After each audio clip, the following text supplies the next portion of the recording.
Yeah, you already hit it. My first show back and the intro's already pooched. Nothing has I changed. think that's the The intro hasn't even started. we've ever screwed up.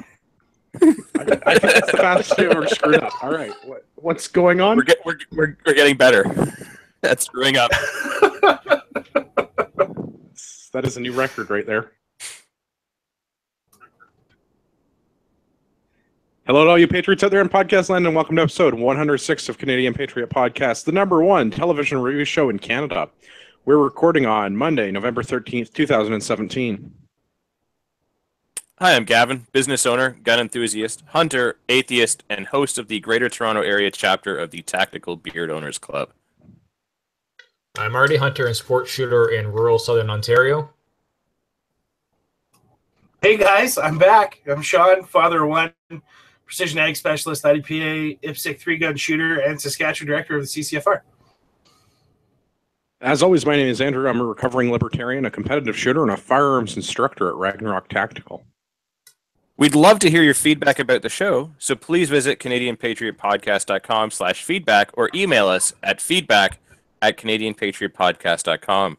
The edited version of the show is available on Stitcher and iTunes, and keep sending in those 5-star reviews on iTunes because they help other people find the show, and the more people that listen, the cooler stuff we can do, and things like that.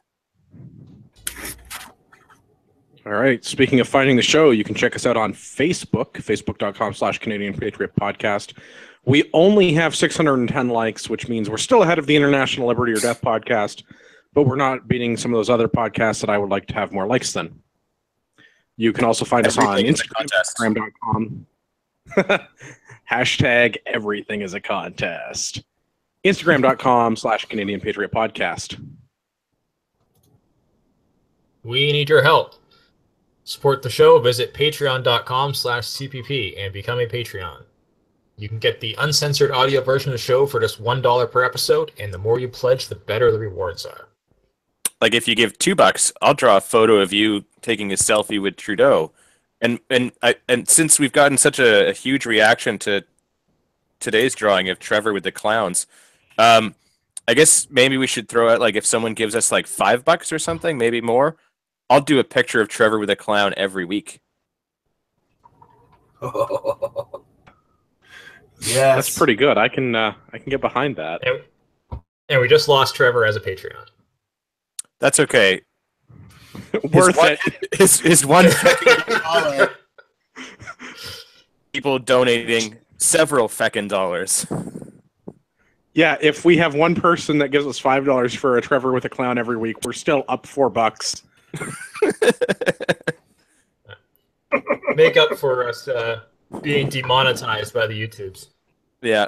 Yeah, the being demonetized by YouTube thing doesn't really hurt us financially, but it really it pains me on a deep personal level because I don't feel like we're violating any of the YouTube terms of service. No more than anyone else, anyways. Are right, but like the theory for the demonetization is that we're not advertiser friendly. And I know that we cuss on the show. But aside from the cussing, I don't really think that we're not advertiser friendly. Yeah, they just need better advertisers. Well, right. We don't have any advertisers, so that's not true. Yet. Well, I guess. Oh wait, he's going to sponsor us? Is that what you're saying? No, not so much. No, because that would just be us sponsoring ourselves. Yeah. Yeah. So we the Federal Broadcasting Corporation now? Yes.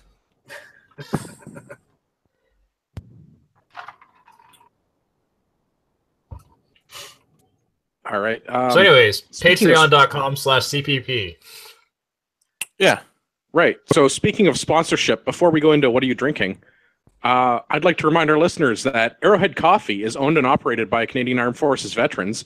They love our country, the true north, strong and free, their families and friends. Join Arrowhead Coffee on their hunt for the perfect brew to raise morale and bring that feeling of home to you, no matter where you are.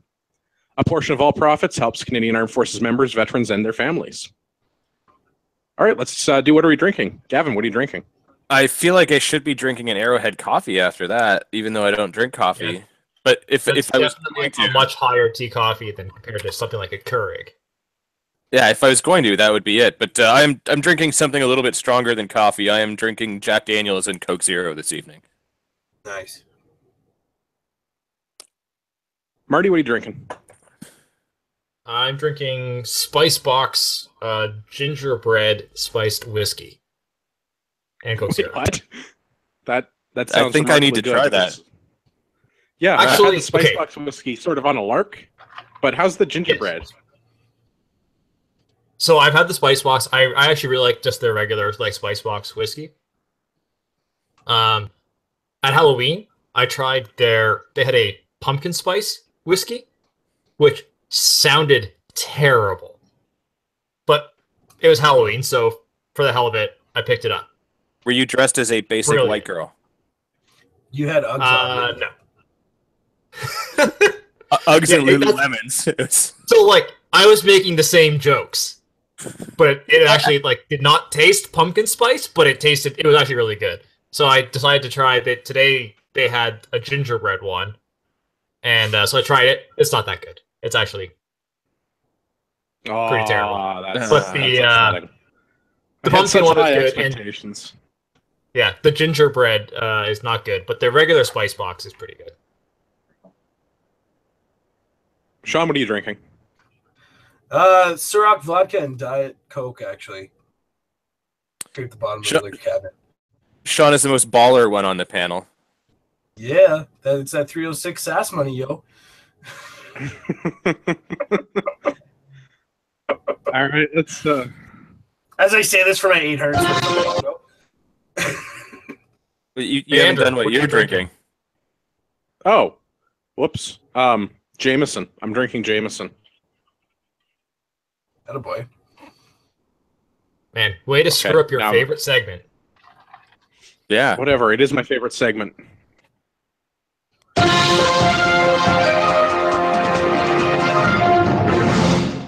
I had to rewind my VCR so we could get the news intro again. Oh, that fell flat. I'm disappointed. All right, let's do the news. Well, I mean, of course, Marty's not going to make a comment on that. I mean, he barely has the internet. Of course, he still has a VCR. Well, let's do Bill C-346, an act to amend the Firearms Act. So, for everyone out there in podcast land,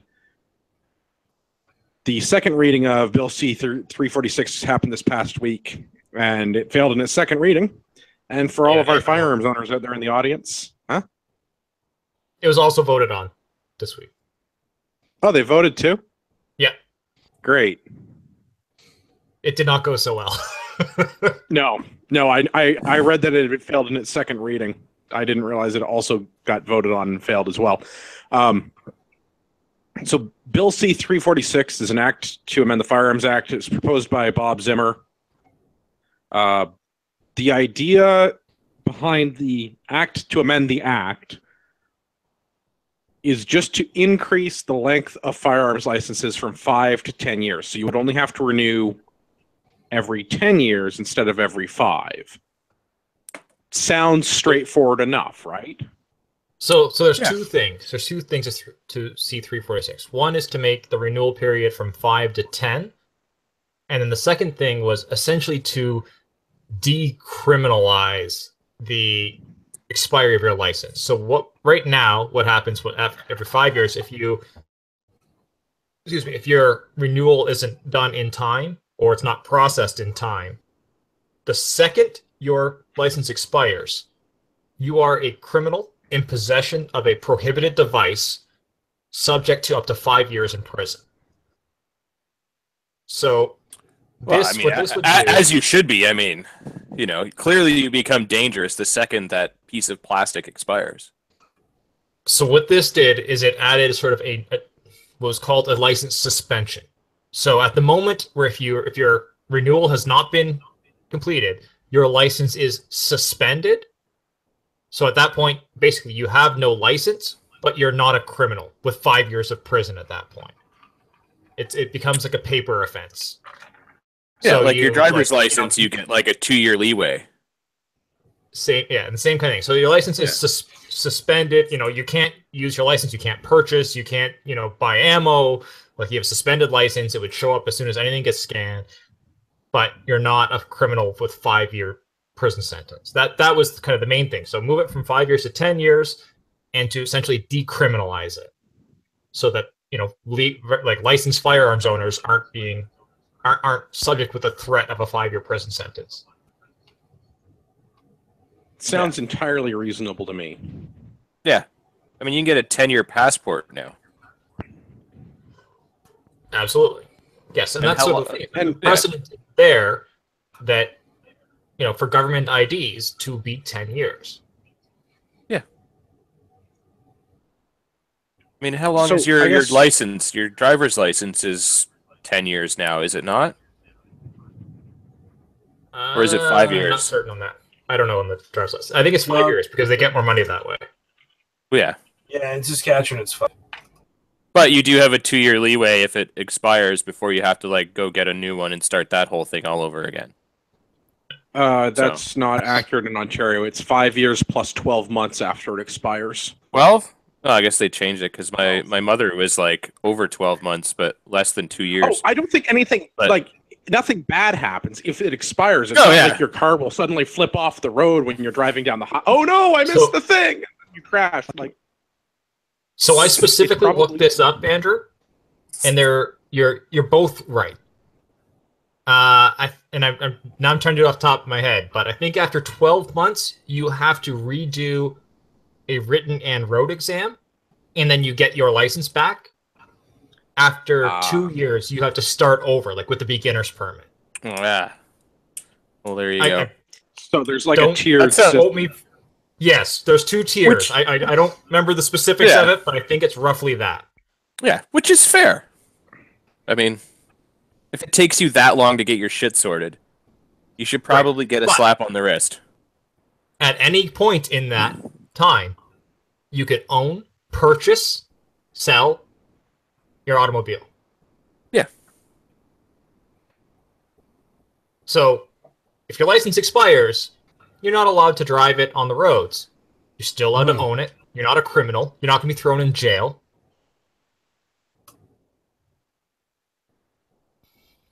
So, Yeah.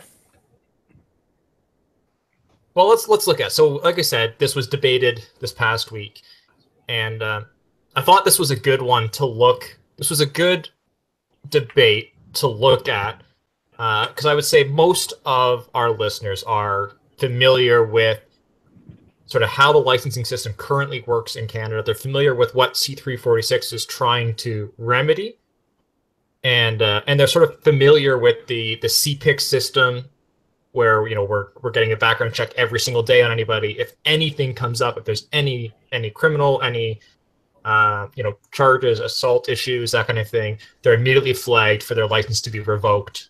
So everyone's familiar with that. So I thought this was a good topic to look at the debate from both sides. So we've pulled out some quotes here from the first sort of few people talking. It's going to be a little bit long-winded here, but let's kind of run through. So, and to remember, when the people are The standing stupid up, is strong.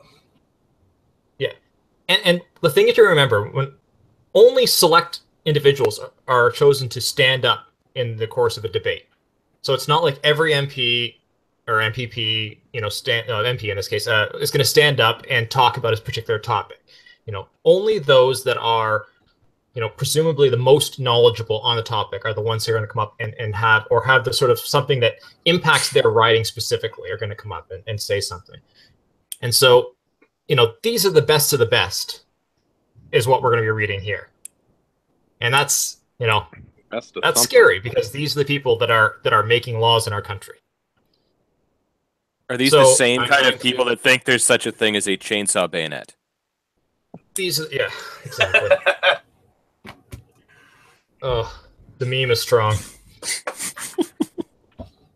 All right, so let's first MP is a Liberal MP and I don't know how to pronounce the name. Ramez Ayub. Ramez. Sorry, what is it, Sean? Ramez Ayub. Yeah, I can say Ramez Ayub. The question is, where are they from in Blainville, Quebec? Therese de Blainville, Quebec. Terriers? That was what was throwing me off on the name. I'm like, the name's probably pronounced some French way that I don't know. Zut alors. Sacre bleu. No. Yeah, that's all I remember in French too. All right, so this MP, we're pulling out paragraphs from their whole thing, because otherwise it's too long. So if you have an interest in this, the links are here. You can go read the full conversation from both sides. But let's start off with, I believe it is fair and reasonable to require firearm owners to obtain a permit to own firearms. It is also fair and reasonable that people applying for a permit be required to provide information proving that they do not pose a threat, including information about any new mental health conditions, as well as the attestation of current or former conjugal partners. It is also fair and reasonable that the information should be updated regularly, since circumstances can change in life. End quote. Okay. Reminder that this Bill C-346... Sorry, what'd you say? Are we going to destroy each of these as we go through them? Because this enrages me. Yeah, let's just we'll go through it. We can just start skipping stuff if we run long. But a reminder, C-346 has nothing to do with your getting your license. It is only renewals. Right. So that totally invalidates the fair and reasonable to get a permit, to talk to the conjugal partners, information about mental health conditions. That is all addressed at the original application. None of that has anything to do with renewals. No, that entire paragraph, which is kind of what she led. Oh, this is a dude. What he led his statement with. You don't know that. It's the current year. I don't know. It's a liberal. That makes it even more. That makes it even more questionable. It's entirely invalid. Everything he's talking about here does not apply to the conversation at hand. It doesn't apply. Like this isn't about having to apply for a license or not. Yeah, this is not this one. Hit the next one. All right. It is dangerous to let people go for 10 years without updating the eligibility information on their permit. Neither communities nor law enforcement officers would want a firearm owner who is not eligible to be able to go for 10 years without undergoing any kind of assessment while maintaining continuous access to firearms. If we were to pass the bill, a person could have serious concern about a former partner owning a firearm, but Canadian authorities would be unaware of those concerns for 10 years. Now let's talk about CPAN. False. Patently false. Yeah. Daily eligibility screening. Continuous verification. As a firearms owner, you get your name run in CPIC every day for any new offenses. And if you have an offense, they take away your firearms and your firearms license. As to the point regarding your spouse, there's a 1-800 number. Your spouse or anyone else can call it at any time. And do you know what happens if the police get called about you and your firearms? Ask an individual with experience. They show up to your home, they call your place of employment, and you're required to go and attend the scene where they're in the process of confiscating your firearms. Yeah. So I just thought this was a great example to show somebody, here is, one of their best and brightest has come up to lead off the debate. Clearly has not read the bill by their previous statement we read, and clearly has no understanding of how the continuous eligibility of our firearms licenses works in this country. As Andrew said, we are screened every single day for eligibility. If there's anything that comes up and is flagged, then our license is revoked and police show up and remove our firearms. Similarly, if there is a spouse that has an issue, they have a 1-800 number they can call, or if they feel concerned for themselves. Realistically, does anybody think that if there is somebody that is in fear of their life, that their spouse has firearms and is going to kill them, they are not going to call someone and wait Well, Exactly. in 3 years' time, their license is up for renewal, so I'll just tell them then. Yeah, that's ridiculous. Like, This is nonsense. This is The just Honorable like I said, Mr. Ayub has no concept of the current firearms laws. All right, so let's look at the first conservative, which was Blaine Calkins from Red Deer.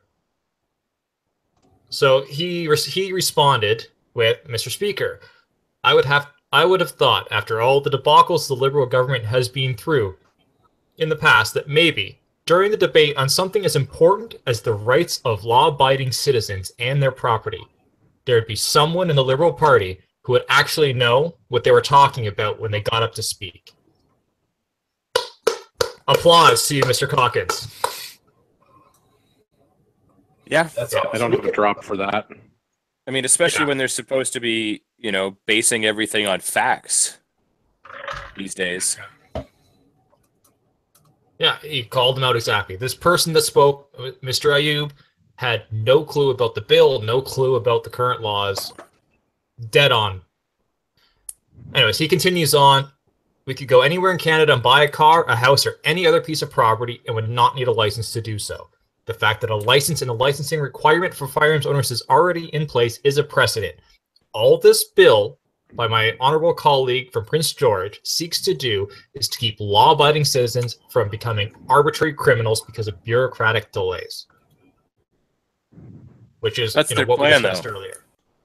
Right? Like, I mean, if they delay everyone's licenses long enough, then people are either going to get thrown in jail and their guns taken away, or they're going to have to sell their guns. So it's probably a ploy for them to just get guns off the street that way. Make it as difficult as possible. Every license renewal, they get a few more. There's always those, retirees that just aren't aware, like that they're, they lose track, and all of a sudden the RCMP shows up and says, "Your license is expired. You have two options. You can be arrested right now for owning prohibited devices, or we can take your firearms." Yep. Then they melt the damn things down. They don't even give them a new home. I know. Anyways, he continues on. "I have a big news flash for everyone on the other side of the house. Laws only pertain to law-abiding citizens.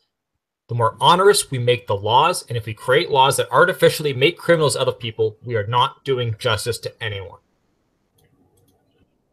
Again, this guy deserves a beer. Yeah. Good for him. I mean, shit, if the next words out of his mouth are taxation is theft, I may have to marry him. I mean,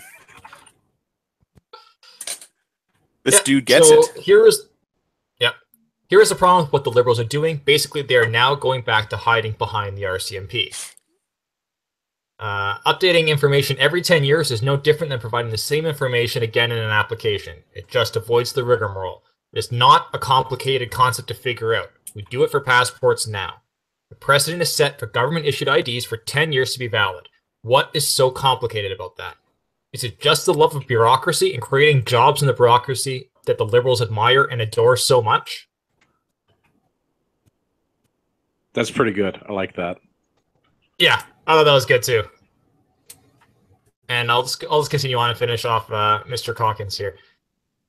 "It simplifies and streamlines the process. People have already been vetted, and if their licenses have been revoked in some way, they would know that, because 365 days a year, the RCMP, through the Canadian Police Information Centre and a CPIC database, would have verified and validated every Canadian firearms license owner.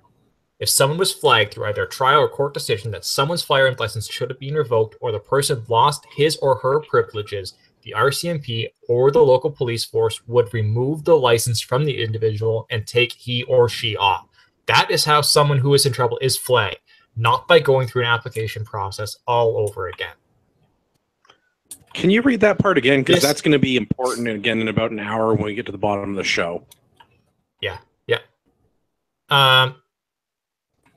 If someone was flagged through either a trial or court decision that someone's firearms license should have been revoked or the person lost his or her privileges, the RCMP or the local police force would remove the license from the individual and take he or she off. That is how someone who's in trouble is flagged, not by going through an application process all over again. So bear this in mind for a couple of stories from now. Yeah. But clearly, Blaine Calkins is someone who understands what the laws are today. Everything he says is dead on. Found the Oh, we got applause.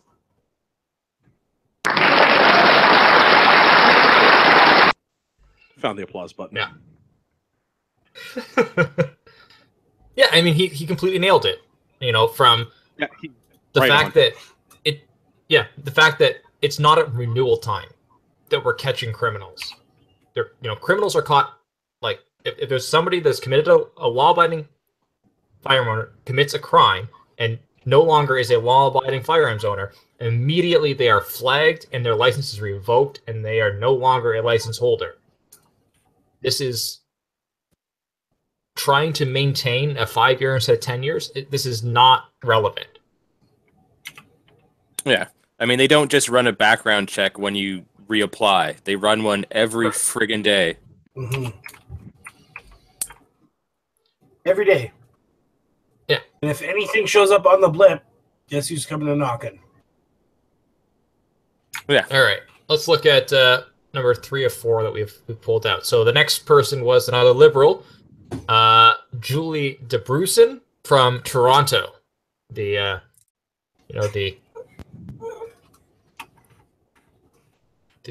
jurisdiction. I don't like them putting chemicals in the water that turn the friggin' frogs gay. Yeah, I'm just gonna say, like, Toronto, the city that's full of licensed firearms owners. All right, let's see what she has to say. First, I cannot support the primary premise of this bill, which appears to be that the current requirements that a firearm owner renew their license every 5 years is too onerous. Okay. The fuck I'm out of my stopping helicopter. right there. Just This entire bill is not that firearms owners are upset that they have to renew their license. Firearms owners are upset that they become criminals with 5-year prison sentences the second that the license expires.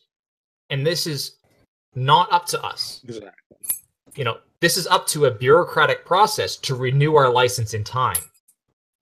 So I don't have control over how long it takes them to renew my license, and yet I can be sent to prison and it can ruin my life over this. Yeah, it's bullshit. Maybe you could correct me if I'm wrong here, Marty, but is the firearms license also not the only piece of government ID that you don't receive a renewal notice for? You do not receive a new renewal notice for your PAL. I can't think of anything else. Like your health card, your driver's license, everything else you get, renewal notices for. Yeah, but those licenses allow people to get their Gibbs, Yeah. Driving on my roads? Yeah.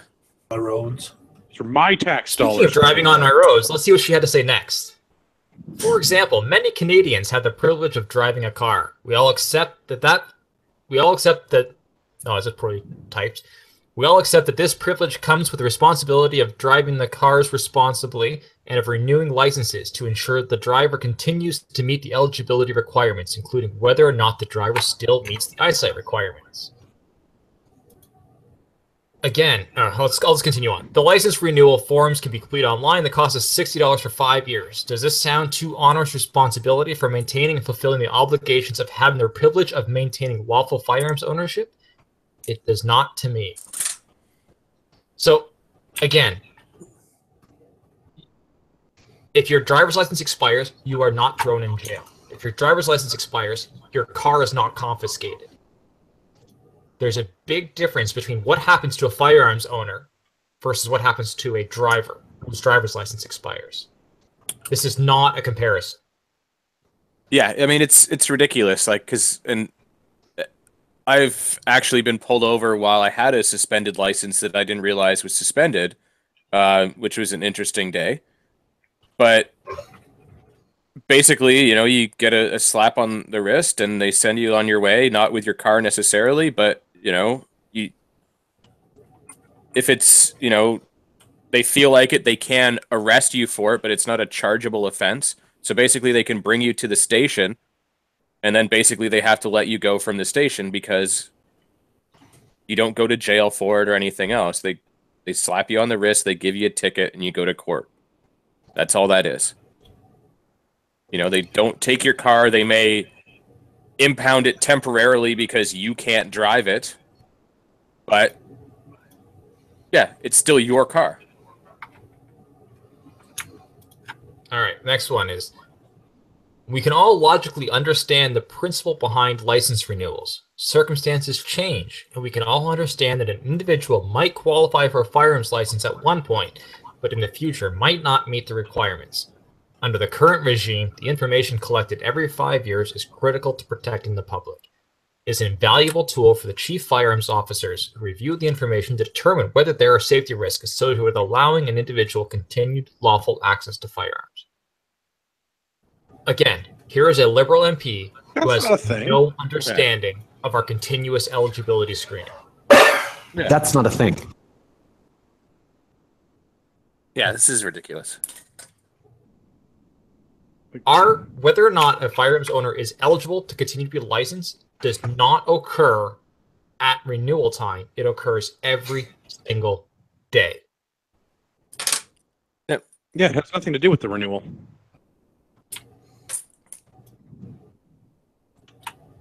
Okay. I would here's where we go full liberal here.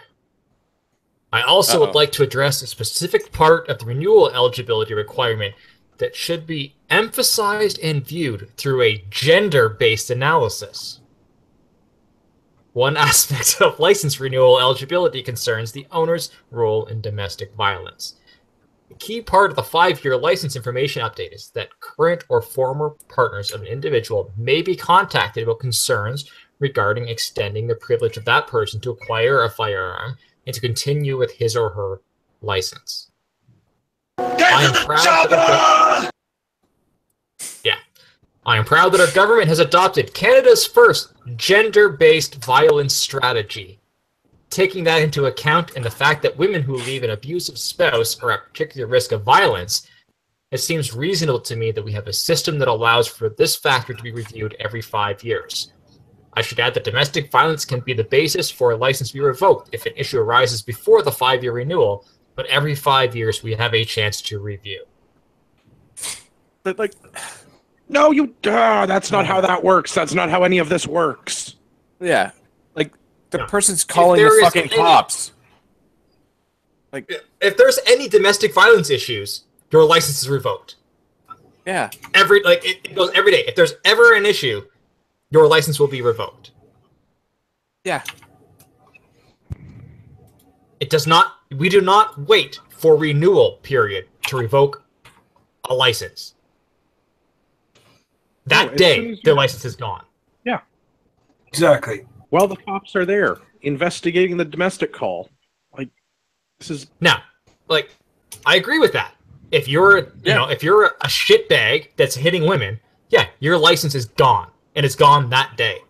Not even that. I'm good with that. If you're a shitbag, male or female, hitting other people, male or female, that don't deserve to be hit, yeah, you shouldn't have guns. Exactly. I am totally okay with that. The definition of who deserves to be hit is very subjective. I mean, shoved is one thing, only if it's out of a helicopter. That's slightly different thing. What about a titty to the elbow? Yeah. Well, I mean, luckily Trudeau doesn't own any guns. He just pays a bunch of people to carry them around and protect him. So he doesn't have to. So it's irrelevant whether he's elbowed someone in the tit or not. But again, here's a Liberal MP who clearly has no understanding of what the current laws are or what this bill is trying to accomplish. And this is the MP that's standing up in the debate. Like, this is the MP that's been selected as having the voice for the Liberal Party to make their argument. These people are making the laws that we have to live by. If they had somebody... Could you imagine if they had somebody that was somehow more qualified than these spectacular individuals that we've been quoting? Well, but like, to me, if they were smarter than these people, they wouldn't be liberals, though. Fair. Right, like this is the cream of the crop. These are the best people to speak on the topic. Government. Right. This is part of the thing that drives me nuts about this whole thing is like they're trying to remove gendering from everything except when it doesn't work in their favor. And then all of a sudden they try to make this a gender issue when it's not. It's like either you're a shithead or you're not. And if you're not a shithead, like get a 10-year license because we're not catching shitheads at renewal time. You could make it a lifetime license. Like it's not going to stop that. Like, and it's not like a driver's test where they test your eyesight and this and that and everything else. And please God, don't listen and make that a stipulation because that would be retarded. But like, it's not like driving where there are some physical conditions that go along with this that should be tested regularly. It's purely minimum requirements. And now you have a background check every day from now until you decide to not have a license or you die. There shouldn't even be a renewal. Like, my boat license is lifetime. Yeah, exactly. With the system we have now, there shouldn't be a renewal. Especially when we're getting checked every single day. The daily eligibility, there should not be a renewal. Yeah. I don't have to go and reprove my boat test. Thank God for the that. only thing I can see, the only thing I can see with the renewal is the updated photograph. Yeah, but that doesn't matter. And of course, if you... the opportunity for them to charge us a renewal fee. $60 or whatever. Yeah, $60. All right. But no, this is the last MP that I pulled from. There was a couple more, but I mean, there's only so much we can go through. So the last one is conservative Larry Miller from Grey Bruce, Owen Sound. Yeah, I'll leave that there. I have to comment on my two honorable colleagues across the way. I respect them as members of Parliament. However, good Lord, when one does not understand a topic like this one should not be speaking to it. It is very clear that neither of them does. There were comments in there that have nothing whatsoever to do with this bill. The mindset over there just baffles me. As one would. Yeah, Andrew, I was waiting for the applause drop on that one. Oh.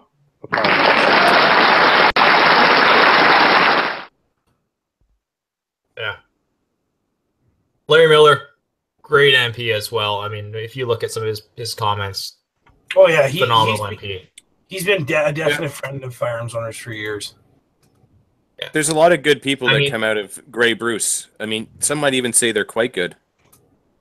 He does. I mean, he does need to work on the ditches there. There's a lot of ditches in the Grey Bruce area that are filled in now. They need to get renewed again. Yeah. But other than that, I mean, he's been on point. Anyways, so the next quote from him. Going back to my colleagues across the way, they both mentioned the fact that 10 years was too much and that public safety would go to hell in a handbasket. If we look at passports, we see that they have to be renewed every 10 years. I know that the colleagues across the way support that. Public safety is involved in passport applications as well, because of illegal entry or otherwise, and that is accepted. However, when it comes to firearms owners, those scary, bad firearms owners, it just blows me away. I really took exception to the last speaker when she basically said that we are at risk of firearms owners going out and shooting people. It just shows a clear lack of knowledge and understanding when it comes to this issue. Hear, hear.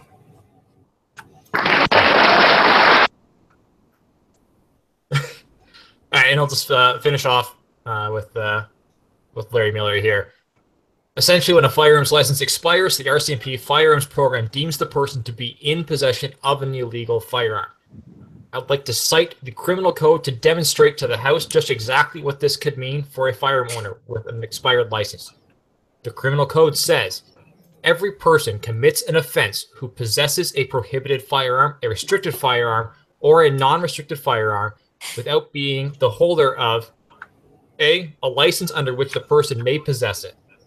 In terms of punishment, the criminal code states that anyone in violation of the section above is guilty of an indictable offense and liable to imprisonment for a term not exceeding 5 years or B, is guilty of an offense punishable on summary of conviction. 5 years for failing to renew on time. This is why there is so much angst among firearms owners when it comes to licensing. Under this system, the moment a license is expired, firearms owners face the possibility of not only losing their property, but facing up to 5 years in prison. The elimination of expiry go a long way in creating a system that is respectful of firearms owners, which will in turn make firearms owners respectful of the system. It is truly a win-win situation. Yeah. I don't think it could be said any better. Yeah. We may have to all move to Grey Bruce. Yeah, it's, I mean, he really identified the crux here. So first off, you know, we are checked for eligibility every single day. The issue with this, and the reason why C346 is important, is it takes the criminal aspect out of it. If there's a license issue, if your license is not renewed in time, you should not be sent to jail for 5 years over that. You know, this is a paper crime. This is a bureaucratic issue. This is not something that someone should be sent to jail for. Exactly. YouTube feedback on this subject from Patrick, who's watching. Liberals don't believe in facts. They believe in oppressing everyone that does not agree with them. Well said, Patrick. Yeah. All right. Anything else for this one? So anyways, I think I'm honestly, I just hope people like this is we chose this topic because we assumed that, you know, most of our listeners are familiar with the topic at hand, so that they can see the lack of knowledge and lack of understanding from the MPs here. But this is not limited to the firearms issues. Now, this is true for essentially everything. You know, we shouldn't assume that because they're not knowledgeable about firearms, they're knowledgeable in other areas. These people have not read up on the firearms laws currently in place. They have not read up on the bills being proposed, and here they are trying to have a voice and to push their agenda against it. And, you know, this is how our government works. And this is absolutely should not be stood for. Yeah. So, and just to cap it all off, the vote was held after the second reading. There was 83 yes votes. They were all conservative. 199 voted no. From Green, Liberal, Bloc, NDP, basically unanimously voted no against it. So it was basically conservatives against everybody else. And so this bill was defeated 199 to 83. Policy. Yeah. You think the Bloc would have at least got behind it so that when they try to violently separate from Canada, they would be able to have guns to do so? You know, Yeah. So essentially, But I guess they don't want to. There's some that abstained, but essentially, we had with the exception of one Liberal voter that voted yes, all of the NDP, Bloc, Liberal voted no, and Green voted no, and all of the Conservatives voted yes. Does it say which Liberal voted yes? Yes. Yep. It's Bob Nolt, who is the MP for Kenora. He voted yes. I wonder how long he stays in the party before they kick him out of caucus. Yeah, I was just going to say, his days are numbered, Bob. Better run to the hills, buddy. Yeah. There's I'm no sure way he's going to be allowed on any committees, that's for sure. Yeah. Well, I'm sure there's some friendly people across the way there that will gladly accept you into their party.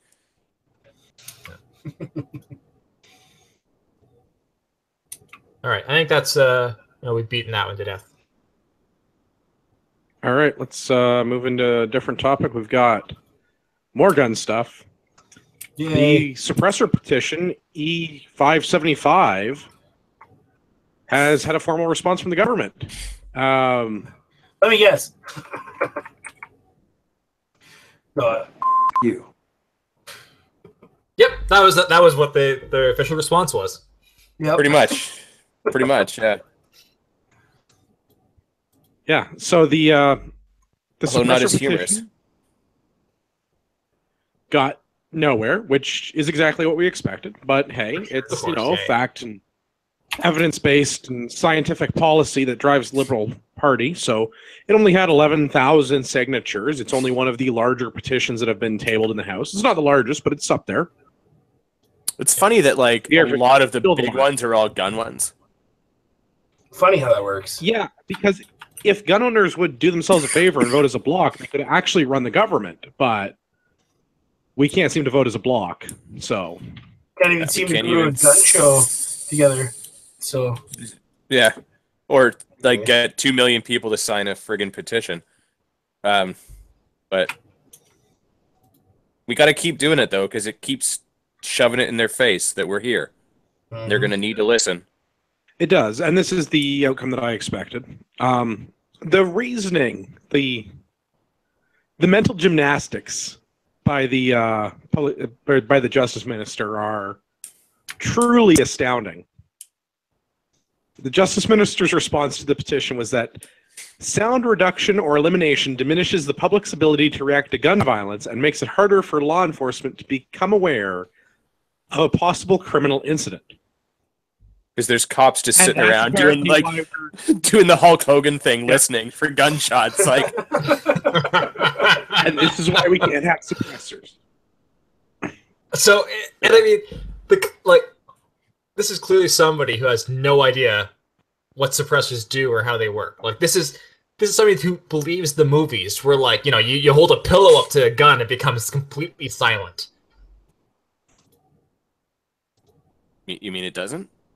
Yeah, I was just gonna say. Well, only if you have the fancy feather pillows. Oh, there goes our assassination plans. Yeah. Because it has to look dramatic when all the down feathers come flying out, land in the pool of blood. I mean, suppressors do not make a firearm silent, especially if it's not a subsonic round, which basically any rifle is not a subsonic round. It will reduce the report, but you're still breaking the sound barrier, which has a substantial crack to it. I mean, these... Yeah. But Marty, come on, fact-based and scientifically driven methodologies for Liberal policy. I mean, really, So, for the most part, even with suppressors, you still are going to need some amount of... You still need hearing protection. The report is still that loud. You still require hearing protection. But it brings it down to a much safer level with that hearing protection. Because, right now, your report is, 150, 170 dB or something like that? And you have, muffs that'll give you between 20 and 30 dB if they're on correctly and sealed correctly. So assuming you don't have safety glasses on, which we all have safety glasses on at the same time.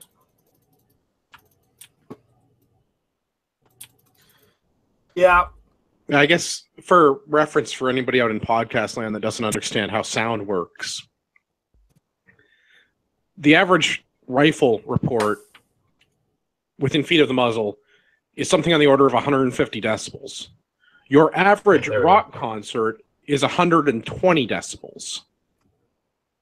Anything over 85, at least in Ontario, you're required to wear hearing protection in the workplace. So if you work in an environment that has loud machinery or equipment or is a flight line at an airport, you're required to wear hearing protection because anything over 85 is harmful. Anything beyond 120 is permanent hearing damage. So, and try and find a pair of muffs that produce more than 30 dB of reduction. No, I wouldn't say impossible. It's awfully challenging. And again, that 30 dB is based on ideal conditions. If you are wearing safety glasses, you have compromised that seal of those muffs, and you are not getting the rated noise reduction. So we are, as shooters, we are forced to, withstand damaging level of sound levels because we cannot use suppressors. Yeah, and I mean, and health and safety equipment is something that's guaranteed under our chartered rights, that we should have access to that and be allowed those things. I like that. That was part of the argument in the petition, was that we should have these tools as tools under the charter, and other countries that are more restrictive in their firearms laws require the use of suppressors for hunting so as to not disturb other people. Well, right across the pond in Michigan, my buddy is just going in deer hunting, and he can't use it without a suppressor. Like, and there was, in the comments of the article link, there was a couple of good points. One is that, I mean, the one was to talk about mufflers. Okay, mufflers are one thing. What about electric vehicles? Electric vehicles make basically no sound. So if it's creepy. Yeah, so I mean, if this whole thing is that, you know, the reason why we can't have this is that we need that sound to alert the public. Yeah. But an electric vehicle makes no sound. So what happens when a pedestrian gets run over by an electric vehicle? Do we need to have electric vehicles with, like, you know, big speakers making vroom vroom sounds as they drive around? Or maybe this is unrelated. Or this is a reason for us to be able to own railguns. Oh. Yeah. So they won't make noise. Facility. I was in an industrial facility, and I had to drive one of those electric thingies, and it had a horn on it that sounded every 6 seconds. It was super irritating. Yeah, we need those on our electric vehicles. Yeah. Anyways, my the buddy other one has that I thought that was interesting in the comments here was hunting dogs. And as an owner of a hunting dog myself, that is one of those things. I mean, there is no real practical solution for hearing protection for your dog. And considering how the rights are for pets in this country, it would seem like that could be an in as well to getting suppression, because, you know, that is damaging the pet's hearing, and there's no feasible hearing protection for them. Yeah, I mean, there's a bunch of, like, you know, YouTube famous people that take their dogs to the range all the time, and I don't ever see hearing protection on it. That poor dog. I mean, that dog has seen some shit and heard some shit, and I worry for its safety. Yeah, I mean, I personally, I would not bring my dog to a range for that reason specifically. But all right, let's do the next one. This is not the happiest story we've ever had on the show. This past week, a police officer in BC was killed by an individual that was prohibited from owning firearms.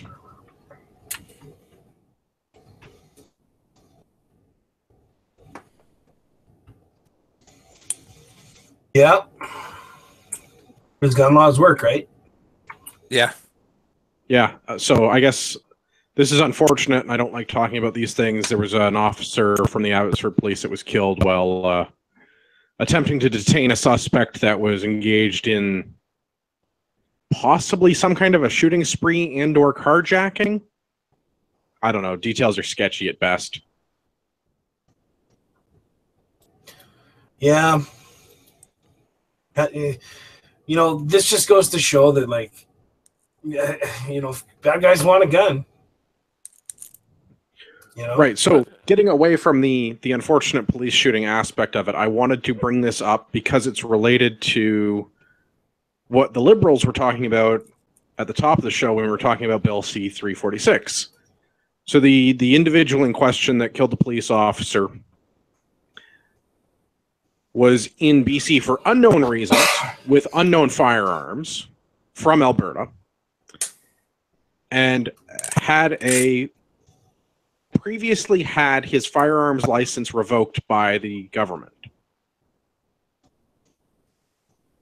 There's not a lot more detail than that, but if we go back to the continuous eligibility screening, I find it very suspicious that this individual had traveled from Alberta to BC with firearms and then committed a shooting spree with them when he was not allowed to be in possession of said firearms.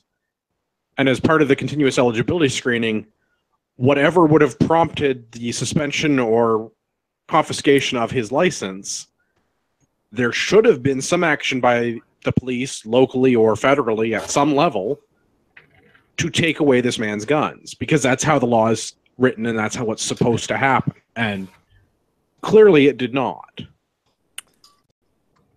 Yeah, although, I mean, So this kind of mirrors what happened in the U.S. a little bit, and not to talk U.S. politics, but I mean, there was a shooting that happened in the U.S. where a guy that wasn't supposed to own guns should not have been able to buy them, but the government didn't enter his information correctly or at all. Mm-hmm. So it's more of a similarly failure in on this the case- government. Yeah. Somewhat similar in this case, not this article specifically, but another article I did see. The RCMP notified the local police about his suspended license, and they did nothing about it. So this individual was flagged. The RCMP notified the local police to deal with it, and they did nothing, citing resource constraints.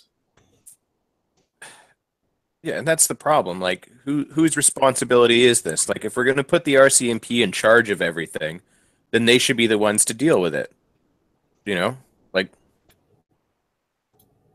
Or, if we stop spending billions of dollars on, random feel-good projects overseas and instead spent it on the things that matter to Canadians, maybe they wouldn't have had such resource constraints. fair. Yeah, both of these are valid points. Yeah. It would have been really ironic if the reason that they didn't have enough resources was because they were busy doing a gun buyback. Oh,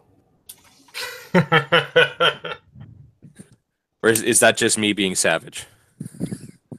it's raw, Gavin. Yeah, well, as my shirt says, Yeah, exactly. Yeah, it's too It's bad. an audio show. You have to hold it up to the microphone so they can read it. oh, I thought it was loud enough being bright orange. But yeah, my shirt, for those of you that are listening instead of viewing, is it says "Cuck tears keep me young." Cock, not cock. Yes, cuck. You, not O. Yeah, it's I don't know, it's extremely frustrating when we have a government that is, wasting as much taxpayer dollars as this government is to see sort of the essential services that we basically all expect the government to provide. There are those few key services that, if we're forced to pay their theft, at least they'd provide these basic services. And to see them drop the ball on the basics while still blowing money overseas, it's incredibly frustrating. Yeah, man, and an important one like this could have saved someone. I'm really numb to the government providing services at this point, because really the legitimate use of government is to defend my national borders.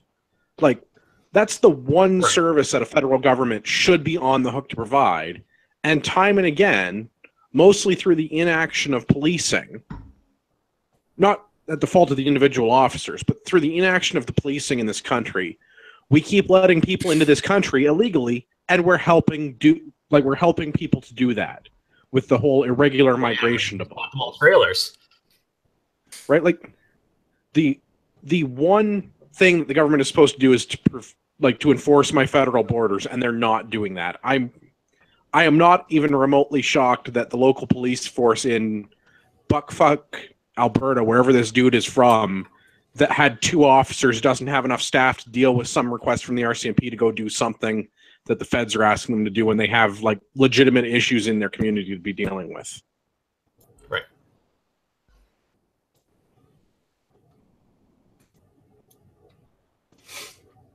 And Yeah. one other thing I want to point out, because it's been oddly reported, is that for some reason in a lot of the articles they talk about how his license had expired. It had expired, and that's why he didn't have a license anymore. But in some of the articles, it was that it was expired because of mental health issues. Well, that's an entirely different thing. And calling that expired is incredibly dishonest reporting. Well, I mean, the news doesn't report facts anymore. They just come up with a catchy headline. None of the information about the shooting makes a lot of sense because the little bit of information that's being published is contradictory between different outlets. So it's one of those things, like, your license can't be expired for mental health issues. It's either revoked for mental health issues or it can't be, it doesn't just expire because of mental health issues. And I feel like that's the way this is played. And I don't know if it's related to C-346 in that they wanted to kind of make the conservatives bad, over C-346 in that, it was just an expired, and because it wasn't a renewal, nobody knew this guy shouldn't have had firearms. Like, I just don't get what the play is on this one, but it just really, that verbiage of calling it an expired due to mental health issue, it just seemed really bizarre. It's revoked because of that. Like, it doesn't expire. Yeah, exactly. It expires, I just don't get. It expires when it runs out of time and you don't renew it, but. Right. Yeah, but that's the. But yeah, there's some weird play they're going for here. I don't know. But I guess, when the government owns the media, they can say what they want, right? That's all I can say. Makes as much sense as anything else. Yeah.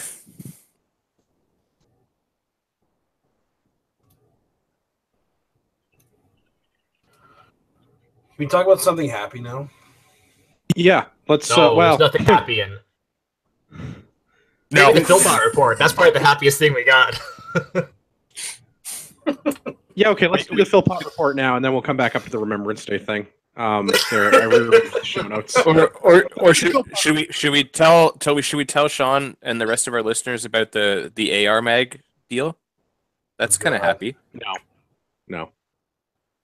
Sorry. That is for sorry, people Sean. with agency and high time preferences. No, wait. Low time preferences? No, high time preferences. I always get that backwards. Sorry, Sean. I tried. It's on you to get the good mags. Yeah. They exist now. Let's do You just have to find them. Go on. Let's do the Philpott report. So the Philpott report is the segment in the show that we do anytime the government does something where they waste my tax dollars, and usually it's because of fraud, but in this particular case, it's just because of really shitty decisions. So as part of our Canada 150 celebration, some fucking idiot in Ottawa, I think he's the head of the 150 committee for Ottawa, Andrew Campbell, yeah. He's the Canadian Heritage Senior Executive Director of Canada 150. That sounds like a make-work job if I've ever heard it. Yeah, who's All he related I know is to? You know how you can tell if somebody... No. He was trying to build up his LinkedIn profile. That's what that was. You know how you can tell a person that does actual work versus somebody who needs to justify their existence is the number of words in their fucking job title. Yeah. This guy needs to justify his existence. Look at people that don't. Mechanic, plumber, farmer, engineer. Like, people that actually do work. Fucking senior executive director of. Yeah. You don't have a real job, bud. Yeah. Anyway, this brilliant individual from Ottawa has decided that they're going to put a skating rink on the lawn in front of Parliament for some reason at the cost of $5 million. You missed a key verb there. A temporary skating rink. That's right, a temporary skating rink. But don't worry, it comes with its very own Zamboni. A temporary skating rink. Do I get to drive the Zamboni? No. Now, well, then fuck that. But, I mean, it's kind of nice, though, right? Like, a city of Ottawa, it's about time they had some area for public skating. right? Yeah. It'd be super Like, convenient I mean, if it was right next how to can the Parliament. nation's capital of a hockey country, go this long without any area whatsoever for the public to skate? Don't forget our proud lineage of like ice skaters, like figure skating too, man. Like Elvis Stoico and so on and so forth. Like it's not just hockey that we're good at on ice. It's a lot of things. Yeah, I But yeah. mean, If only there was somewhere they could do that. yeah, it's Yeah. Oh wait, it'd be interesting. Like, where do you think like the world's largest public skating area is? I don't know. It's probably like in Yeah. Finland or something. Norway? Yeah, probably Sweden. like Finland. Yeah. It's probably the Netherlands, right? And the canals in the Netherlands, and Yeah. No. maybe the Rideau. Where's that Yeah, again? maybe the Rideau Canal. Yeah. Where's that again? It's a 2-minute walk from Parliament Hill. It's between Parliament and Byward Market. Oh, you mean that Like, the big river that cuts through Ottawa? That? That's the one. Huh. But like that can't be. That's gotta be pretty short, right? Like that wouldn't be like, more than how long is a couple 100 meters, right? Yeah, it's only a couple 100 meters. It wouldn't be like across. almost like 8 kilometers of skatable flooded public ice, right? Yeah, so not just a 2-minute walk from Parliament, but like a 2-minute walk from like a bunch of places. Yeah. So 2-minute 2-minute walk from one of the most iconic public skating, like the Rideau Canal. Like it's something that any Canadian that visits Ottawa in the wintertime, they're gonna go experience. It's truly, it's a unique experience to go skate the Rideau Canal, and I highly recommend it if you skate. Go check it out. There's vendors on the ice. It's an awesome thing to go do. And yet, 5 minutes away from that, I had fun. I'm gonna go do the other one 5 now minutes because away from my that, we tax just spent- dollars are paying for it. and yet 5 minutes away from that, we spent $5 million to build a shitty public skating rink, the same as every skating rink in everywhere of the country, for a couple of months of literally a few events, like a few public skating events on the lawn in front of Parliament. I wonder how many officers $5 million would have put on the streets, so that people More could than have the gone skating and rink does. taken Unionized away. or non-unionized? I'll go unionized. Like that could have been like that one extra guy that could have gone and taken that dude's firearms away when he lost his license because of mental problems. Or that could have been like, I don't know. I would guess somewhere around the Like order of 20 officers' salaries for a year. Yeah. By the time minimum $100,000 a year, plus by the time you do benefits and all that kind of pensions and shit like that. Yeah, probably so somewhere in the order of 20 officers' salaries for a year. Yeah, so for all Instead, we have a skating rink that's going to be up for 2 months. Yeah. Instead, we have a skating rink that's up for 2 months that's minutes away from like an actual, iconic heritage thing of this country. Yeah. Like, that's absolutely ridiculous. Well, that's why it's in the Philpott report. Something our government's wasting my tax dollars on. Yeah, not surprising. $5 million. Marty and I were discussing this previously about why would it cost $5 million to put like water on a lawn. I figured it out. They're going to run refrigeration underneath where they're putting the rink, so that it stays frozen. Oh, It's The Ottawa $5 million in is for wintertime. refrigeration. That I'm just reading what I saw in the proposal. Like, I fucking hope it stays like 20 degrees throughout the winter so that at least that money is well spent. Like, Like, here's the thing. How many, my local municipality, they put up 20, 30 local outdoor ice rinks. Yeah, exactly. All volunteer. It costs the town nothing. I guess the water. That they pay for the water. That's about it. But, like, everything else is all done by volunteer.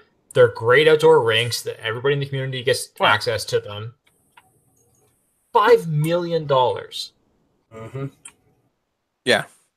See, the problem is it's Like- Ottawa. You can't get anybody in that town to volunteer to do something. It's all government jobs. But here's the thing. $5 million, that would probably build a permanent indoor rink in most communities in this country. Oh yeah, easy. Like, it's like a Quonset hut with a thing and some refrigeration units. Like For $5 million, $5 million just built. turnkey. I could have put up a pre-engineered steel building with a refrigerated rink in there. Dude, And you still might all have- the rinks near me are like big Quonset huts. You know, like, so corrugated steel or maybe something a little bit better, and then like fucking empty space and then refrigeration units. That's it. Like Let's be honest. Let's take that $5 million if they wanted to do it. We could build a rink in some small town, called it the Canada 150th, still have the Ottawa Senators go and have a practice at this random small town. yeah. Make a big deal out of it. It would be you could have all the publicity, all of the Canada 150 stuff happening as well. Yeah. And at the end of the day, we have something tangible. This small town now has a skating rink that didn't before. Yeah. Like the town of Windsor in Nova Scotia, that's the birthplace of hockey. Sure. Do this kind of stuff.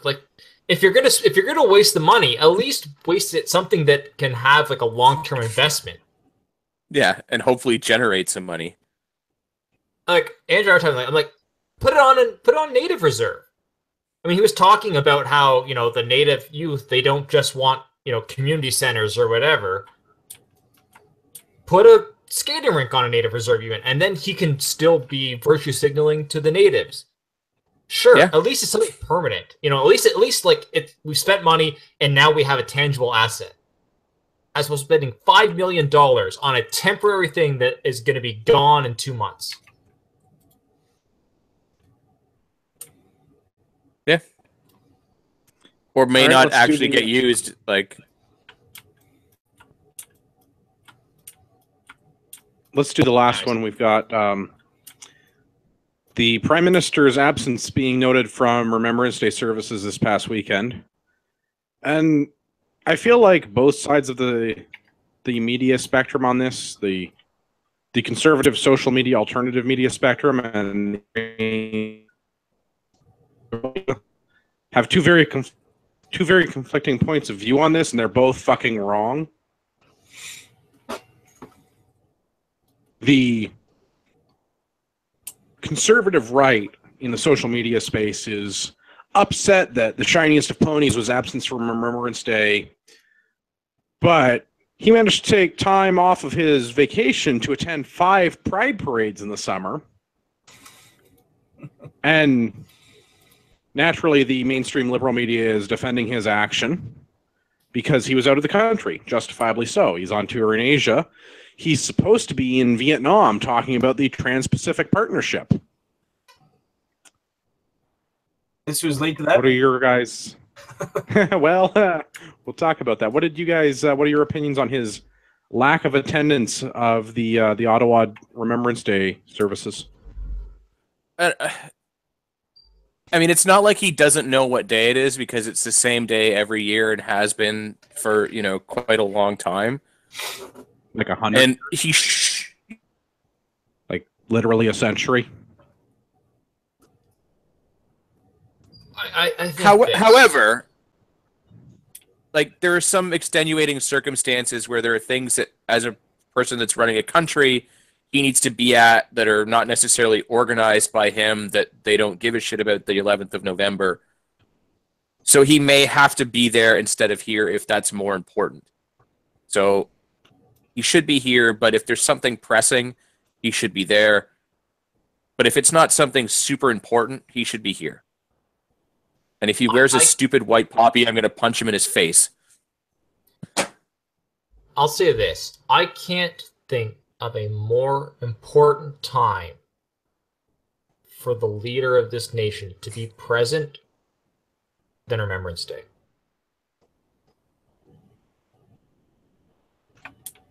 You're right. So it's a big one. I'm agreeable to both of these. He should be president. He should be present, rather, in Ottawa at the National War Memorial, conducting Remembrance Day services. Yeah. At the same time, he's also the head of state, and there are other head of stately things that might need to be accomplished. He was, however, not doing those. That's the problem. And that's the part that I'm pissed off about. Because if he was actually in Asia for a legitimate purpose, conducting important trade negotiations, I would feel a lot more lenient about his absence from Remembrance Day services. But I feel like this is an intentional slap in the face to veterans, and also an intentional slap in the face to all Canadians, because we have lost our opportunity to further negotiate the Trans-Pacific Partnership. Because while he was in Vietnam and he was supposed to be attending TPP talks, he decided not to show up to work that day. And no one knows why. Yeah, and if I'm not going to show up at work to go to a war memorial there and hang out and talk to veterans there. Okay.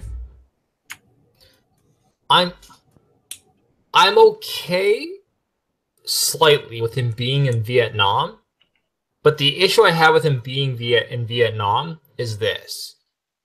The Vietnamese immigration policy is such that they only allow immigration if people have a skill or are somewhat going to be a contributing member of society. And seeing as he has neither and has no way of being a positive member to society, they're not going to keep him, and they're going to send him back to Canada. So him being there is kind of a waste. Like, he's about far enough away in Vietnam that I'd be okay with it, but they're going to send him back. And so to me, it's kind of a wash. Fair. But, I mean, from a principle standpoint, if the leader of our nation is off conducting actual important business and they can't make it, I understand. But again, that business has to be pretty fucking important. Yeah. Like I said, this really is about one of the most important things that the leader of this nation has. This is one of the most, in terms of ceremonial duties of the Prime Minister. Yeah. This is probably the biggest. I'm just, maybe there's something else that I'm not thinking of, but as I'm thinking, this really is probably the largest, most important thing that they have to do as a leader of this nation is, sort of lead the Remembrance Day ceremonies. So if you're going to not be there for this, you damn well better be working for this country. And not showing up at the negotiations with essentially no reasoning and, making an ass of yourself to all of the rest of those negotiating is not acceptable. And it's weird because, ultimately, I'm against TPP, and I want it to fail. But this looks so disrespectful. Totally. From our leader. So, while ultimately the TPP, I think, is a bad thing, this is just not how a leader of this nation should be, handling himself. Yeah. Yeah, whether you agree with it or not, I mean, he needs to be professional. If he's going to go all the way there and spend all that time and money to do that and miss out on something important, at least he could fucking show up. I wonder what he was doing. That was so important. Where was he again? Exactly. Da Nang. What country? Vietnam. Oh. Oh, I'm missing out on so many opportunities for really good drops on this. It just occurred to me that Oh, there's so many good things I could have ripped out of like Full Metal Jacket for this. Yes, you could have. Because I was gonna say, I mean, yeah, it's Vietnam, not Thailand, but I mean, I'm sure like culturally and such, they're kind of similar and probably have a few of the same things in common. I haven't been to either, so I'm not an expert, but I imagine there's a few things that he could partake in locally that he can't necessarily find in abundance over here.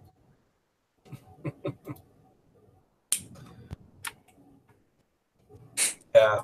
All right, that's all I got for that. Do we have anything else? Oh, I'm trying to find it quickly. There was a Take your time. We'll tweet fix it in that was post. going out. All right, while Marty's looking, one quick thing: the CCFR Gunny Girl calendar should be coming out shortly. Yeah. So once it does, you guys should certainly buy those. Support a good organization that keeps people like Sean around, doing good work. That and my lovely girlfriend is Miss October, so pick up a couple of copies, give them to your friends, give them to your liberal friends especially. They'll appreciate it.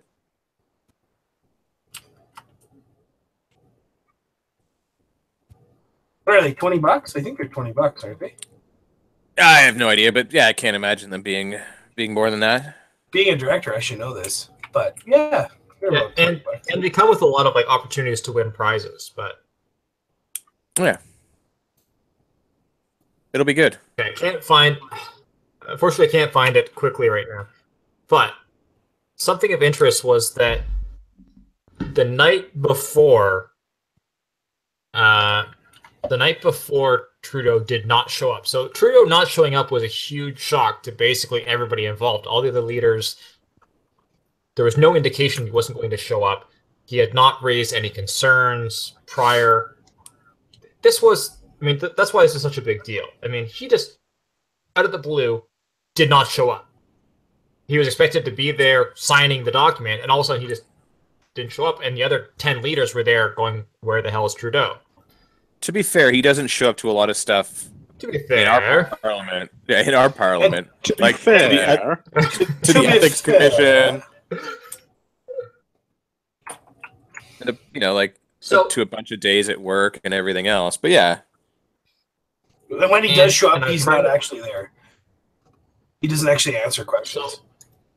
I'm actually pretty happy he didn't sign us up for the TPP because I think the TPP is a pretty stupid document. It exposes us to a lot of not good trade policies, in my opinion.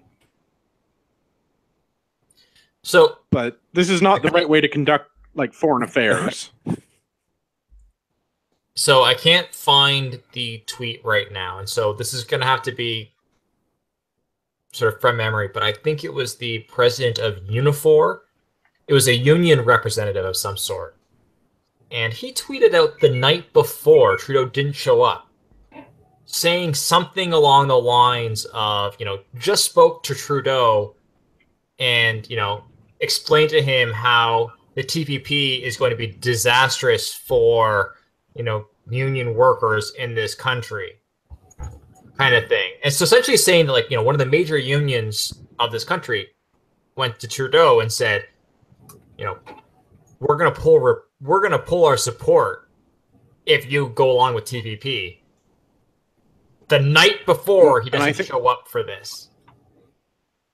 I think that may have played an effect because these guys are big in Quebec, right? This has the potential to have unseated him. Yes. So I'm trying to find it quickly, but I haven't been able to find it. I think the guy's name you're looking for is Jerry P. Dias. Oh, that could be it. Do you have the link for the show notes? I'm trying to find the actual tweet on his timeline, but he's the head of Unifor. It is the Unifor, okay.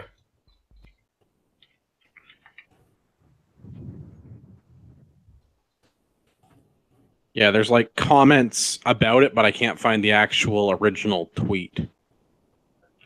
Yeah. That's what I thought. I'm like,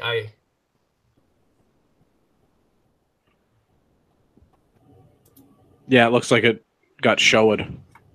Jerry P. Dias is the head of Unifor. I just don't see the tweet anymore. Yeah, and a reference to the tweet seems to be gone from where I saw it earlier as well. So maybe it was deleted along the way because, you know. Yeah, the only thing that's there now, the only thing that's still there is the TPP was a wreck for workers, and now the 11 remaining countries. Oh God, pop-up ad. Oh God. The TPP was a wreck for workers, and now the 11. Damn it. One more. Anyways, there was a tweet where he basically said, I spoke with Trudeau and told him this is a terrible idea and Unifor is not going to support him. And the next day Trudeau didn't show up. It's could be coincidence, could be not, but it's take that for what it's worth. So how can we get this guy to talk to Trudeau about gun rights? Because clearly he has his ear. Well, and if I'm not mistaken, they don't use guns; they use cement boots. Yeah, but is it? No, you know what? Honestly, Gavin, how do we get him to talk about gun rights? We don't need him to talk about gun rights. Do you know why he has pull with Trudeau? Because he has a block of voters that will vote by what he says. And all we need to do as gun owners to get that same amount of, pull in government is to vote as a block and be united. Yeah, but that's never going to happen. And then we never can't get even what we want. Like, I know, and it drives me nuts. Like, we have too many people supporting shitty businesses or not signing petitions, and doing stupid things like that because it doesn't fit our agenda, because it's not a grand enough gesture, and stupid nonsense like that. And it's like any tiny little baby step towards getting a better system is worth trying for, in my opinion. So I 100% agree. When you look at how we've gotten to where we are, the left has taken our rights bit by bit, bite by bite, and yet we won't try to climb our rights back bite by bite because we have too many people that are idealists and say, "Oh, that's only this, but we should have no licensing whatsoever." Like they take the or you can't go to the shop. Yeah, I don't disagree with them. They're correct. But I'll take a 10-year over a 5-year. Yeah. Exactly. Yeah. I'll fight for the 10-year first. Well, because then we'll have some more palatable fact-based evidence to say, hey, we went from 5 to 10, and look, nothing bad happened. Let's go from 10 to 20. Or let's go to lifetime. Oh, nothing bad happened? Now we don't need one at all. I think you need smaller steps, but the idea is sound. But yeah.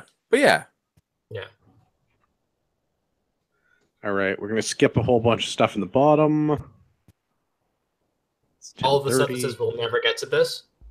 Yeah. Yes. Someday I'm going to have to cycle all of it out, whatever. I don't have any rapid-fire feedback this week. Guess that leaves us with the outro. Comments? I read most of the YouTube comments. Have we done the luxury cars yet? No. Oh, let's do Let's do part 2 of the Philpott report. Okay, part 2 of the Philpott report. I'm already triggered enough, guys, but let's do this. Nah, I mean, this will make Sean happy. Oh, God.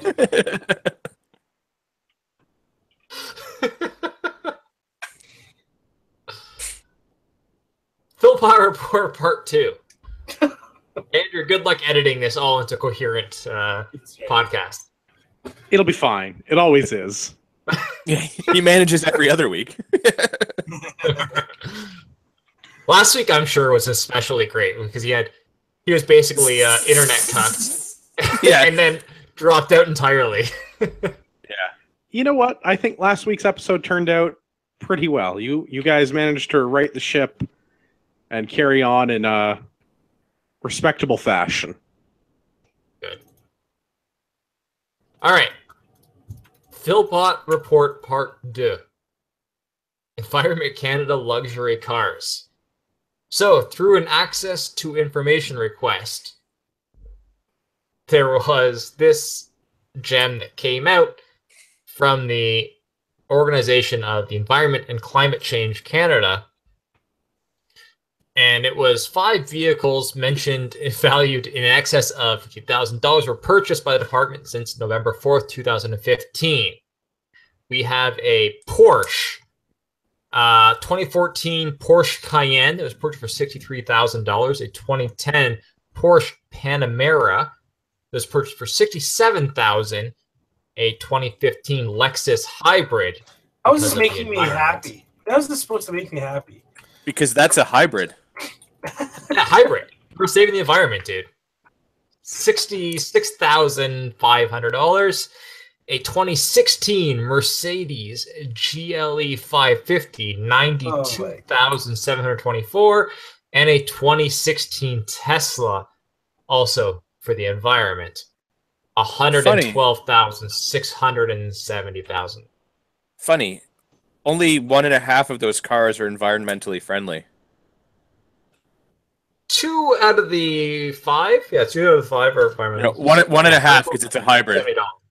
Yeah, it's not a full electric car. It's 1.5.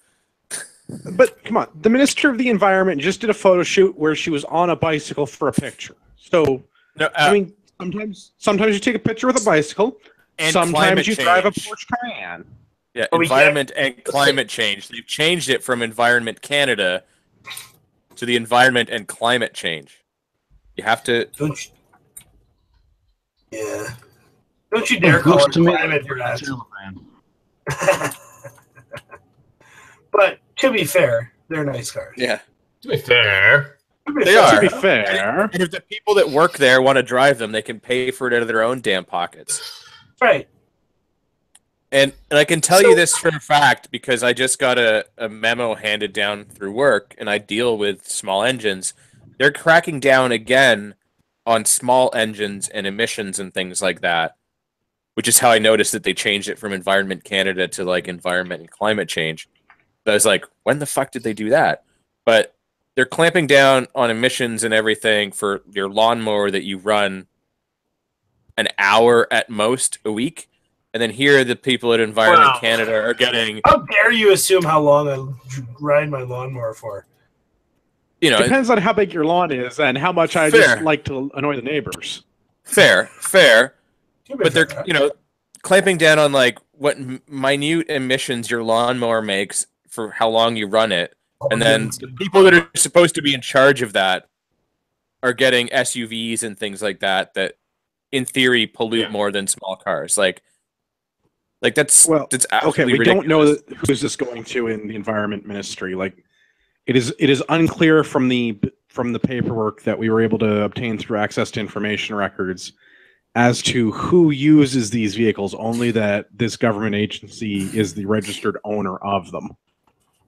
I really doubt that Bob, that's head of janitorial, is driving a Porsche, even an older model. Yeah, no, I am sure these are like company vehicles for like executives. Okay.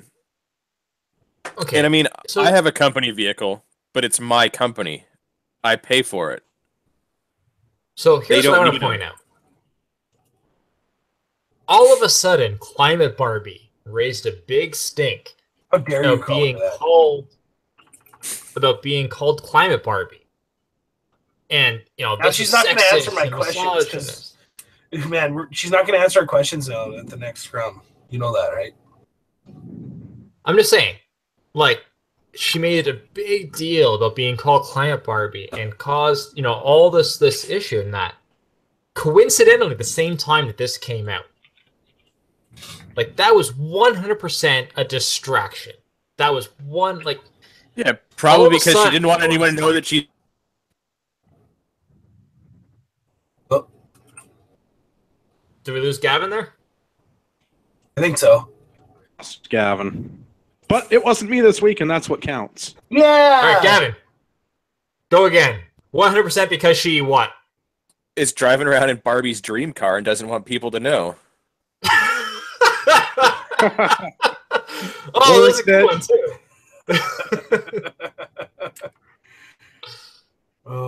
Yeah. I mean, she probably didn't even, be smart about it and get the Tesla. he's probably the one that's getting something else that's stupid expensive and not environmentally friendly. Like, at least if you're going to be like environment Barbie, you should be driving the Tesla to look the part, right? Which one do you suppose comes in pink, the Lexus or the Mercedes? I don't know. Is the Mercedes the G-Wagon? I'm sure they all do, but that was extra. I actually, there's some guys that could paint it pink for you, but they may not do a good job. Doors won't open when you're done? Probably not. Probably can't take the wheels off either. Bolts are seized. This makes me sad that our government is spending this much money on vehicles for conceivably someone in a position of authority to drive. Yeah. All at the taxpayer's expense. Yeah, I mean, this is the government wasting taxpayer dollars because there's no accountability whatsoever. So I figure if you gave me an endless budget and said, yeah, free bank, buy whatever the fucking cars you want, drive whatever you want in the name of science. Oh, sure. Yeah. I'd buy whatever the fuck I wanted to. I mean, oh yeah, I'd be rolling around. I'd have a similar budget of cars. Yeah. Yeah, I'd be rolling around I'd a sick be an custom asshole, H1. but I'd be an asshole in a tank. Yeah, you could be rolling That's coal. what I'm thinking. I'd have one of the real Hummers. You know what I mean? Like, yeah, the turret on top and. Oh yeah. Full custom, like, you know, from the outside it still looks like military, but inside it's like leather. Yeah. It's actually. At least it doesn't have the shag carpet. That's what I was worried we were going with. Well, in the back. Don't knock it till you try it, man. Not the seats and where you put your feet and get like, your boots all like your slushy boots in the winter. In the back for sure. The guns need to have somewhere cushy to be, you know, relaxed before they get taken out. All right. Anything further? No, it's just Phil Pot being Phil Pot. It's good to be back, guys. Missed you guys. Yeah. Missed you too, Sean. Glad you could join us. Yeah. Enjoy your black pill. Sean's had way too positive of a life in the last few weeks, just like driving tractors and shit. No, I just rode along in them. I didn't drive shit. but I was trending up, and then I got the podcast, and now I'm back to begin. You guys really knocked me down a peg. Thanks. yeah. Anytime, bud. Anytime. Where can our listeners find you if they want to see you? Hang on a second. Before we go through that, Ruin my Segoo. $112,000 buys you a Tesla. Tell me again about the virtues of electric vehicles. Makes you feel happy on the inside. Yeah, and as long as you don't use a coal burning plant to power it, you're environmentally friendly.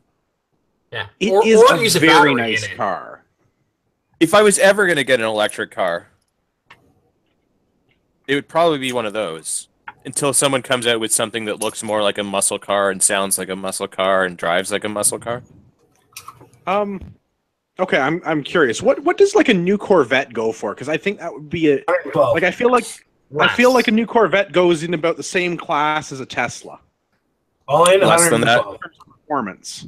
No, way less than that. You could probably get one of those Dodge Demons probably in and around that same price point. Oh, okay. I interned really good. So the best package from Corvette for the 2018s, the top of the line Corvette is $103,000, but they start at just $65,000 plus taxes and fees. Yeah, but I mean, like conceivably that puts you close in the same to ballpark for that Tesla. Yeah, that's true. Yeah. So you could get a top of the line Corvette or a Tesla. Take the Corvette. But like, not even like a sports car Tesla. Like, I mean, it's like a sedan. Oh, it's just the boring Tesla? That's just if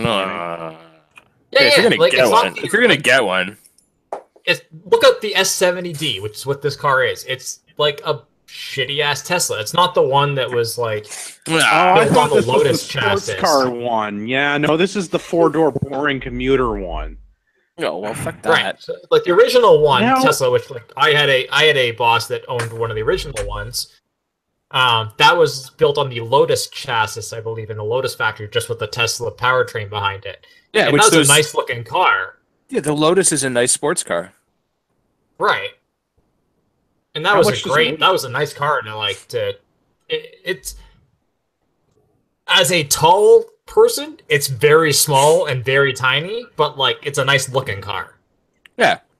Because, yeah, it's the Lotus Elise chassis, right? Like the little Lotus. Exactly. That's what it was. Yeah, yeah. Yeah, which Exige- and the Lotus Exige, I believe. the Lotus, like that Lotus itself is sweet and actually fairly well priced for a Lotus. Yeah, the Lotus is it's an inexpensive car, actually, in terms of what it is. For that one, yeah, they have their other like full blown model that's more money, but it's still reasonably priced. But yeah, the little one is incredibly priced, like unbelievable for a Oh, Lotus. Like, Yeah. There's no price tags on the Lotus in terms of- website. I don't think I can afford it. Oh no! In terms of supercars, it's a great buy. yeah, like Well, it really like, wasn't five that like cars. like the little one was less than 100,000. Like it was like 60 or 70. Yeah, exactly. Yeah, it's under $100,000, which is a cheap price for a supercar.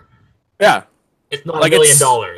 it's But up there still with like not a yeah, it's up there with like a high end like Cadillac or Mercedes or whatever, right? But like you're driving a Lotus. Yeah. Yeah, Man, exactly. I just want a tank. All I want in life is a tank. I mean, let's get a few of them. And a helicopter.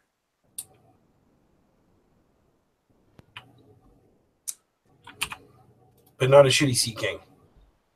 No, God, no. A good Sea I mean, I'll- King. And by that, I I'll- mean not a Sea King. I was thinking like a Black Hawk. That'd be nice. I mean, I'll take a Sea King if Then that's I all could there walk is. into the club and I'd be like, "What up? I got a Black Hawk." Oh, I see what you did there.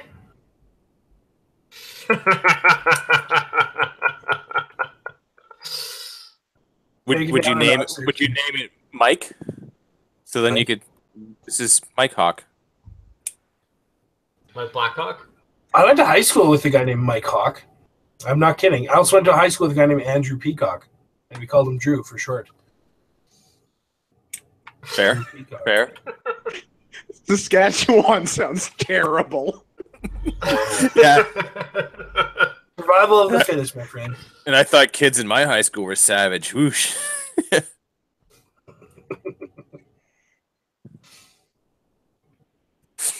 All right, Sean, where can everybody find you on the internet? Oh, God. Where can they find me? Facebook's Sean H. Heineman, whatever my name is on there. Heineken44, I think, on the Instagrams. And on the internet's at firearmrights.ca. That's the CCFR webpage. Become a member now. And it's almost renewal time, Gavin. I already renewed, man. Okay, well, just keep an eye on it, and let's keep it going here. We were fighting a good fight, not at SHOT Show though. Well, not Yeah, you or Rod or anyone, but I'll be there. I'll be at SHOT Show. Hey, if you want to become our director of Saskatchewan operations, I can probably get you in on our ticket. Just don't tell the guys at SHOT Show. No, I'll wear my CCFR shirt underneath my Ragnarok Tactical hoodie. Oh no, I'll wear a CCFR shirt. I'm gonna I don't- shake hands. The Rock goes happy name tag just to fuck with people. Yeah.